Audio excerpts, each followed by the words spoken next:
Hey guys, welcome back. Thanks for joining me this week. So this topic is really important. Someone messaged me last week and asked me, can you talk about healthy dating? Like, what is healthy dating and what does it look like? And just so I know whether or not I'm doing it. So in this video, I want to go over some things that for me symbolize healthy dating.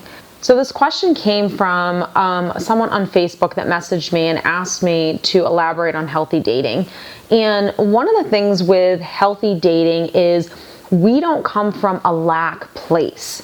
So when you see majority of people dating nowadays, it's from a lack place. It's from, I want to be in a relationship, I'm desperate to find a relationship, so I kind of take whatever comes along, and then I try to conform that person into who I think that they should be and what my expectations are, rather than knowing what you want in a partner and looking for that in a person. Most people just take what's coming at them and then try to conform them, and then that's usually when arguments, fights happen a couple years later, breakup happens or divorce happens or what have you, is because both people were not honest with who they are and what they want in a relationship. So, step one of healthy dating is you need to know exactly what you want in a partner. What are your values? What do you value in yourself that you would want to see in another person? The next thing towards healthy dating is when we're actually dating and we're meeting people, and I've talked about this in a lot of other videos, we're not putting all of our eggs in one basket. So if we're doing online dating, for example, or we just met someone and we're on date, 2 or 3 perhaps, we're not all of a sudden thinking like, is she going to be my wife? What would that look like? And oh my God, what if this is my husband? Or we're not even jumping to those conclusions. And the reason why we're not jumping to those conclusions is because we don't need to. We are confident within ourselves. We have self-love within ourselves, and we know what we want. We know what it's going to look like. We know how it's going to feel, and we trust the process.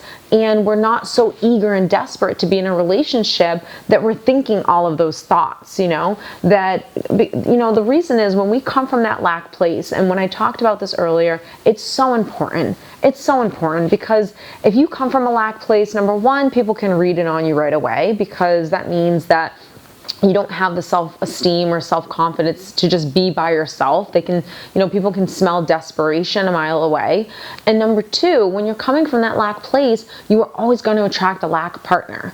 So if you're eager to get married, then either you're going to meet someone that's abusive and going to abuse you because they can smell that you're just looking for a ring or a relationship, and they're going to be able to kind of hook you with manipulation and all of these other, emotionally abusive tactics in order to kind of get you and fall in love with them, and this is where the narcissist and sociopath comes into play, and then abuse you.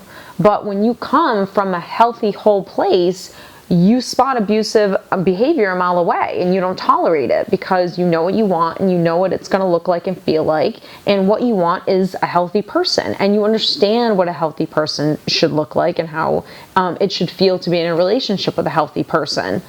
So when we're out there dating, we're not putting all of our eggs in one basket, like I said. We're going out there and we're just interviewing people. We're just getting to know them.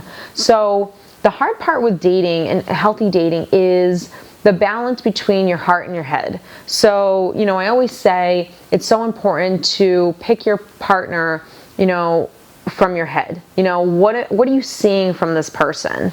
Are they respectful? Are they caring? Are they sensitive? All these things that you want in a partner. Logically, let's think about this. Is this person it? And how many times have we been in a relationship with someone, and when the relationship ended, we looked back and we were like, that person actually didn't have any of the things that I was looking for in a partner. And I just kind of got in a whirlwind of the sexual chemistry or the romance of the relationship, and I just let all of those feelings overshadow the logical part of my brain that was probably saying this person isn't right for you. So the balance between your heart and your head. So your heart, your emotions, the chemistry that you feel with someone, the attraction, the sexual attraction that you have towards someone is valid. We need to be physically attracted to someone, obviously, but keeping that in check and, you know, not letting that overshadow what a person is actually showing you is healthy dating right there. So really finding a balance between your heart and your head is absolutely huge.